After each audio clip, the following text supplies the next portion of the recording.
Gaming is a weird world, and every month, weird stuff happens. We like to assemble some of the weirder, more interesting stuff and put it all together here on gameranx. Hi folks, it's Falcon, and today on gameranx, the weird gaming stories of July 2022. At number 10, Unity's John Riccitiello, their CEO, the head honcho, the main guy in charge, said that if developers are not baking monetization into their creative process, if they're not thinking about how they're going to be making money as they develop their game, so translated into what you're stuck with terms, if they're not baking microtransactions and loot box-like schemes into the gameplay as they come up with it, they're effing idiots. Now, I'm not going to say the real word here because I don't want to get demonetized. I don't know how sensitive the machine is on our channel, but that's pretty wild. Like, normally you want to put forward the idea that the thing that you're encouraging with your game creation tools is creativity and fun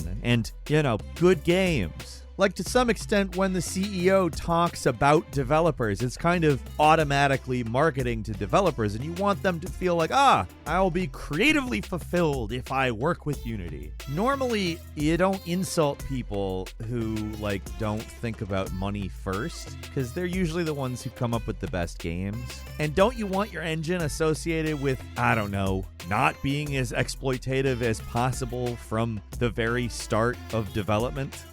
Whatever.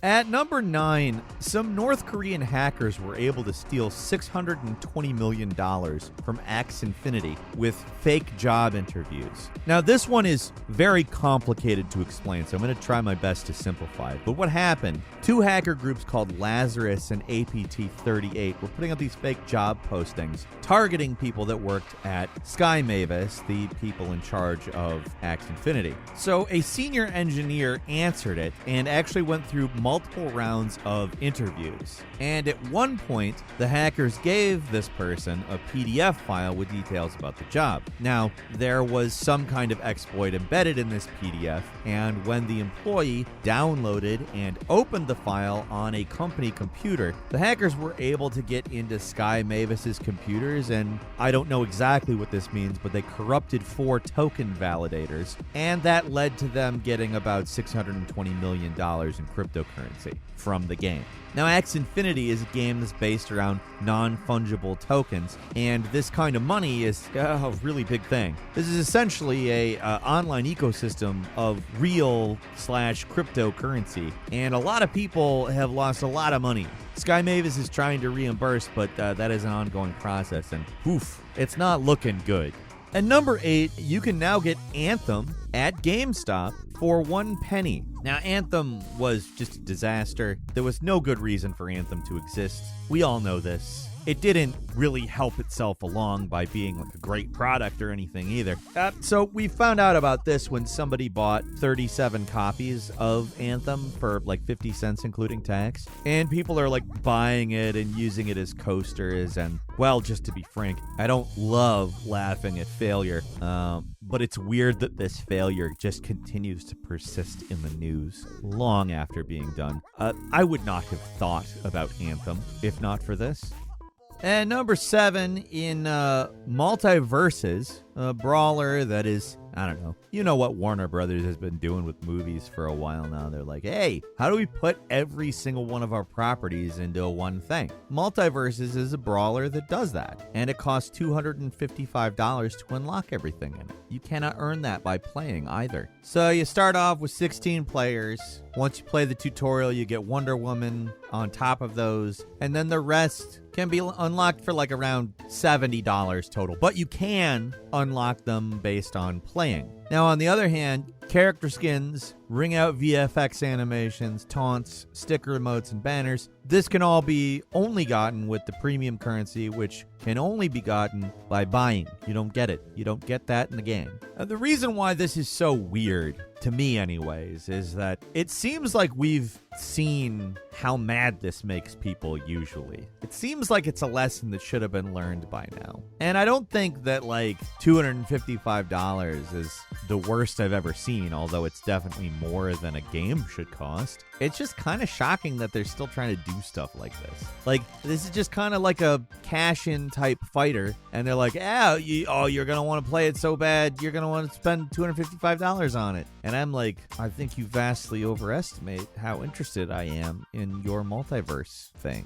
I don't know. I'm just so tired of seeing this kind of stuff. You'd think they'd learn, because, like, it doesn't usually succeed. People normally see these things and go, oh, well, I don't want anything to do with that, and it fails, and the game doesn't exist, like, months later. Number 6. This one, it just has me cracking up.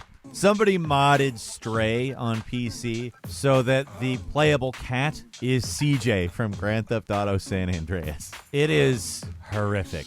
Like, seriously, look at what CJ looks like. It's grotesque. Basically, he has, like, blue jeans on, and I think that we should be thankful for that, because what those legs look like under those jeans has got to be nightmarish. I think it's probably the word. Like, to be frank, it's hilarious every time anybody puts CJ into a game that he really doesn't belong in, but this is next level. I don't know if any ensuing release, save for swapping him out for some other more bizarre animal than a cat in some other game, is ever going to really top this, because it's on a different level. You look at it and it's horrifying. At number 5, we love sharing these kinds of stories just because they counteract the narrative that parents have given for decades. The idea that video games rot your brain or even just don't help your brain. Old Georgia State University and all these neuroscience researchers. All these guys, they keep on showing that, well, video game players have advanced brain activity and superior decision-making skills. Why? Oh, I don't know. Maybe it's because video games are a series of events that require your brain and develop decision-making skills. Huh? Really? Of course. I mean, that's not to say you can't get addicted to video games or that there are versions of playing lots of video games that aren't healthy for the player. I'm not trying to say that. It's important to enjoy any hobby in a healthy capacity, to be frank. But there's a reason I just can't seem to stop making good decisions in my life. I wonder what that could be. Oh, in fact, it is the fact that I have done a lot of exercising of my brain via electronic entertainment. Now, I'm not saying that's the only reason, for sure, but, like, clearly, it's part of it. The science stacks up, guys. It just keeps piling up. At number 4, by some miracle, a massive gaming property owned by probably one of the biggest companies in gaming, Minecraft, their team said NFTs and blockchain stuff, it's not going to be in Minecraft. According to Mojang, the blockchain does not align with Minecraft values of creative inclusion and playing together, which the weird part is not the statement. I agree with the statement. I think that especially a creative building and world construction game, in my opinion, making stuff exclusive to like a single person who buys a thing really does contradict the whole idea. You know, that's not the weird part. That I think was obvious to anybody going in. The weird part is kind of that they're allowed to say this. Like, Microsoft seems maybe not so averse to these people saying, like, actually, you know what? I don't really care if you can make money with this. We don't want it in our game. That's weird. I would never have guessed that because, like, Microsoft, again, one of the biggest companies in gaming, I would expect prioritizes easy money-making schemes. To some extent. Not today. I'm okay with that, too. At number 3, a player in Tiny Tina's Wonderland earned an ultra-rare item that has a 1 in 85 billion chance of dropping, which I have to imagine this guy is now thinking about the lottery and how the odds for the lottery are way better than getting this weapon, and how, wow, it would be good to win the lottery instead of get a weapon. But no, the weapon's really good, to be fair. It's an Ascended tier item. It's called Ascended Warlock's Amalgam of Glorious Purpose. It's a piece of equipment that adds these 5 randomized bonus stats, which include a 49% bonus to spell damage, 29% bonus to all damage, 59% chance of landing a critical hit, a 52% boost for the primary character class, the spell shot, the class that this streamer is playing, to be clear, and another couple of things. But like, this is, I mean, obviously very big boosts, but like the chances make it more wild than anything else. 1 in 85 billion. How, man? Start buying lotto tickets, Moxie. You have no other options. You are one of the luckiest people in existence, friend. At number 2, Bayonetta 3 will be offering the following modes: not safe for work and family friendly. This comes on the heels of Platinum Games saying that Bayonetta is going to be sexier than ever. So depending on your perspective, this either makes it possible for a broader demographic to enjoy it, or possible for you to shut off the stuff that you don't want your friends to know that you're doing when they come over and you play Bayonetta with them in the room. They also characterized the mode as revolutionary. They call it the revolutionary naive angel mode, which essentially puts clothes on Bayonetta whenever she doesn't have clothes on. So there's that.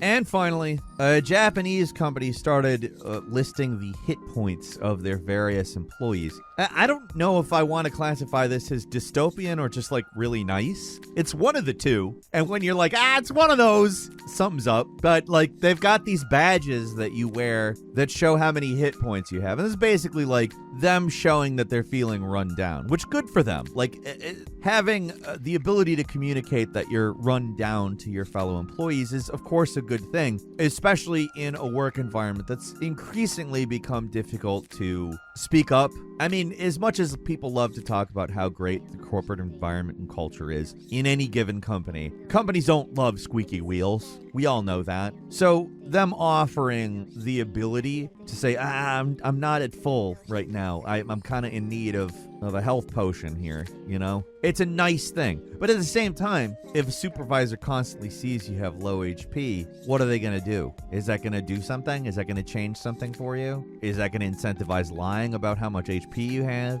I don't know. So, again, the weirdness here lies in that kind of weird tension that's created here. Could be a kind of nice thing, could be a kind of not nice thing. We don't know. I say it's weird. My instinct is to like it, but then, like, the back of my head is just like, there's something here. So, you get the point.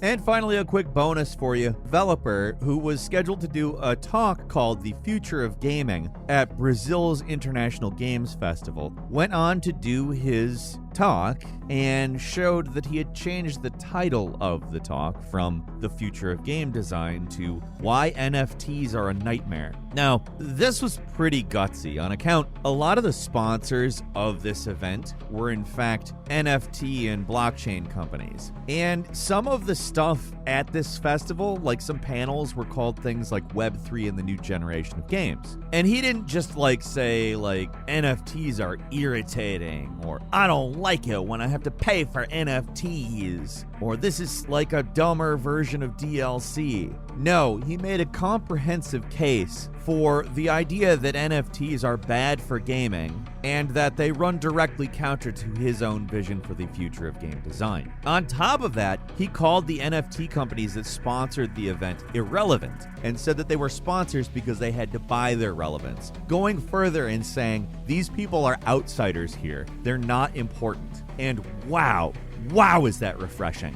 He also got a standing ovation, by the way, which I don't think is that weird. Just the weird thing here is that this happened. That's all for today. Leave us a comment. Let us know what you think. If you like this video, click like. If you're not subscribed, now's a good time to do so. We upload brand new videos every day of the week. Best way to see them first is, of course, a subscription, so click subscribe. Don't forget to enable notifications. So, as always, we thank you very much for watching this video. I'm Falcon. You can follow me on Twitter at Falcon the Hero, and we'll see you next time right here on gameranx.